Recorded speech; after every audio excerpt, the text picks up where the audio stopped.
December 10, 1968. Shortly after 9 in the morning, a black Nissan Cedric moved through Fuchū on the western edge of Tokyo. Inside were 4 bank employees. In the car were 3 metal cases, and inside those cases was enough cash to pay the year-end bonuses of thousands of Toshiba workers.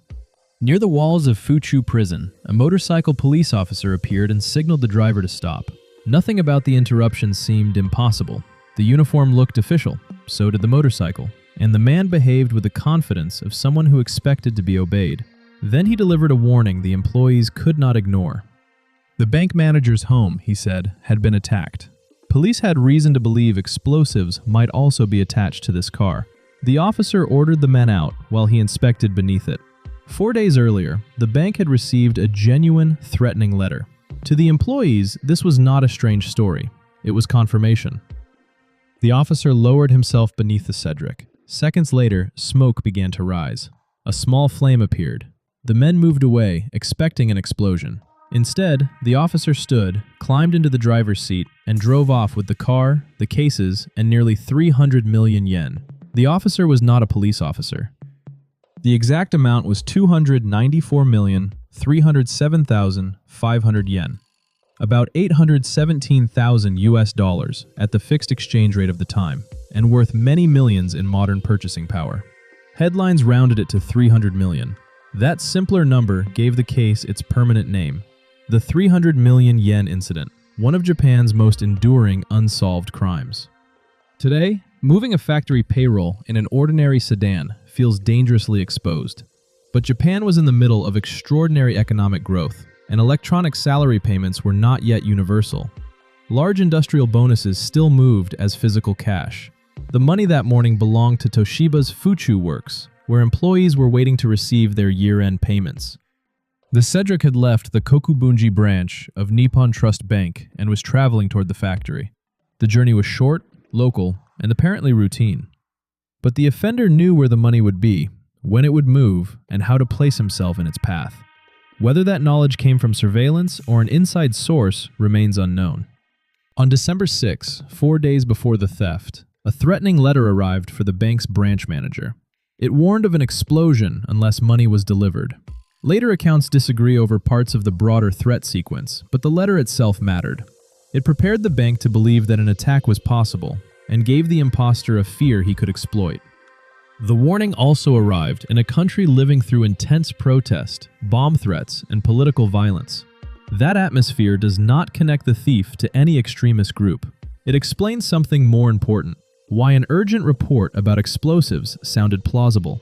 The offender did not invent fear from nothing. He borrowed a danger already present in the public imagination. The disguise was the first weapon. A police uniform did more than hide the man's identity. It told the employees how to interpret everything that followed. His instructions sounded like procedure. His urgency sounded like responsibility. Every detail reduced the chance that 4 men would stop to challenge him. Authority transformed an unfamiliar stranger into the safest person at the scene. The motorcycle reinforced the illusion, but it was not an authentic police machine. It had been disguised to resemble one of Japan's familiar white police motorcycles. From a passing car, under pressure, the difference was difficult to see.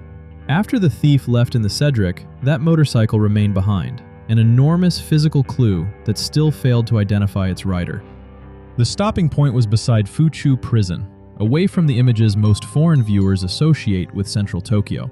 This was a lower, quieter landscape of roads, walls, factories, housing, and open ground.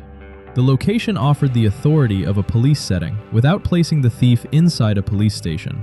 Even the surroundings helped his performance feel legitimate. The smoke was the second weapon.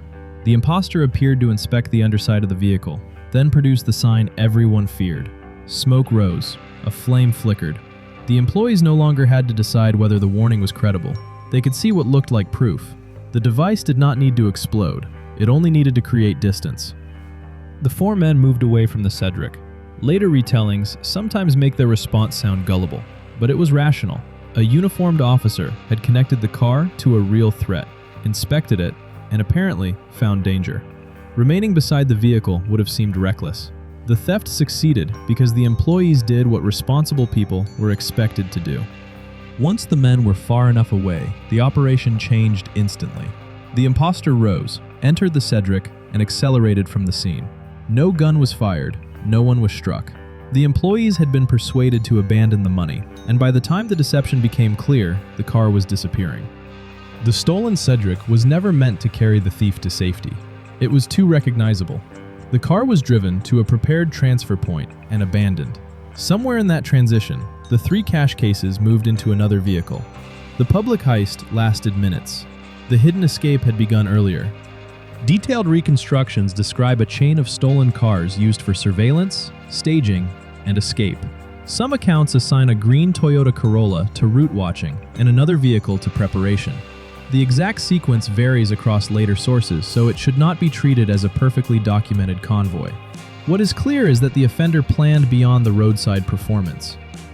4 months later, in April 1969, a dark blue Toyota Corolla was discovered in a residential parking area. Inside were the 3 empty metal cases that had carried the money. The car created a powerful link to the escape, but not to a person. It had waited in public view for months while the cash, and whoever removed it, remained invisible. The vehicle chain created a question police could never settle. Could one patient offender steal and position the cars, watch the route, perform the deception, transfer the cases, and disappear alone? Or did the preparation require accomplices? A group could do more, but every additional participant created another possible witness. Decades later, neither model has been proved. Investigators faced what appeared to be a dream collection of evidence: the false motorcycle, clothing and equipment, the smoke device, stolen vehicles, threatening letters associated with the plan, witness descriptions, and eventually, the empty cash cases. Later accounts often speak of roughly 120 evidence items, though totals depend on how objects are grouped. The case did not lack things. It suffered from a lack of attribution. Many objects were mass-produced. Others had been stolen, handled by unknown people, or recovered without a clean path to their owner. A clue can be photographed, measured, and cataloged, while still revealing nothing unique about the person who used it. Quantity created work. It did not automatically create proof. The false police motorcycle shows the problem clearly. Investigators could examine its paint, parts, wiring, and modifications. But a machine assembled from stolen or commonly available components does not preserve the name of its builder. The motorcycle proved preparation and impersonation. It helped reconstruct how the theft worked. It could not establish who had ridden it that morning. The threatening letters offered another route. Their language, paper, printing, and handwriting could be compared. Yet a letter becomes decisive only when investigators can reliably connect it to a known author, and then connect that author to the theft. The bank threat strengthened the reconstruction of the plan. It never became a proven signature from the person in the uniform. Witnesses saw the imposter only briefly, from different positions, during a frightening event. Police released a face that became inseparable from the case. Japan remembered it as the robber. Later scrutiny questioned how that image was constructed and how faithfully it represented the witnesses. A famous face is not the same as an identified man. The investigation expanded across Tokyo and far beyond. Later accounts report more than 170,000 cumulative investigator assignments, and over 100,000 people questioned, examined, or screened. The definitions and totals vary, so the numbers are best understood as scale, not precision. Thousands of leads entered the system. None produced a case strong enough to convict. This became the central paradox of the 300 million yen incident. Police could explain the deception. They could recover parts of the escape chain. They could study the letters, the motorcycle, the cases, and the witnesses. But they could not bridge the final distance, from objects associated with a crime to evidence proving that one particular person committed it. One theory overshadowed the rest. Investigators focused on a young man whose father was a police officer and who reportedly knew motorcycles, local roads, and delinquent circles.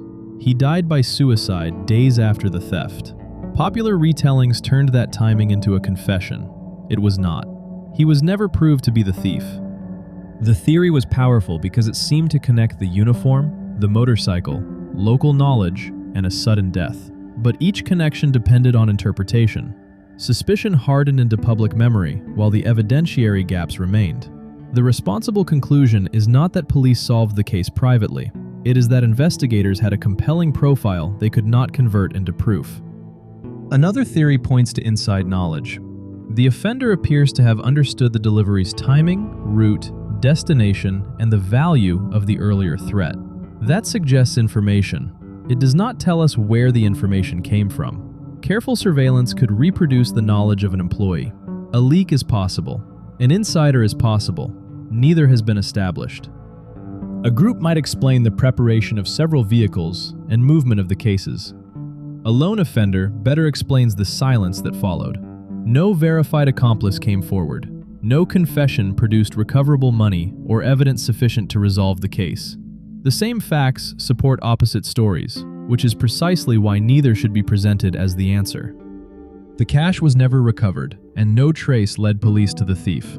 Claims that every banknote serial number was recorded are too confident. Available accounts are unclear. The money may have been stored, exchanged, divided, or spent gradually. Whatever happened, it never produced the transaction investigators needed, one connecting cash to a culprit. From the morning of the theft, a legal clock was running. Under the law then applied to the case, prosecutors had 7 years. On December 10, 1975, the criminal limitation period expired. Police had reconstructed an extraordinary crime and assembled an extraordinary investigation. They had not assembled a charge. The state's opportunity to prosecute the thief was over. A separate civil limitation period is widely reported as expiring in December 1988, 20 years after the theft. That milestone helped create the popular idea that the offender could finally tell the story without consequence. The safer conclusion is narrower. The criminal case had already timed out, the civil deadline also passed, and the historical mystery remained exactly where it began. The case is often called the perfect crime, but perfection may be the wrong lesson. The offender left vehicles, equipment, witnesses, and material that occupied investigators for years. The theft succeeded not because it left nothing behind, but because nothing could be attached securely enough to a person. Success and perfection are not the same. There was no gun battle, no tunnel, and no forced vault. The decisive tools were a uniform, a warning, and a small cloud of smoke.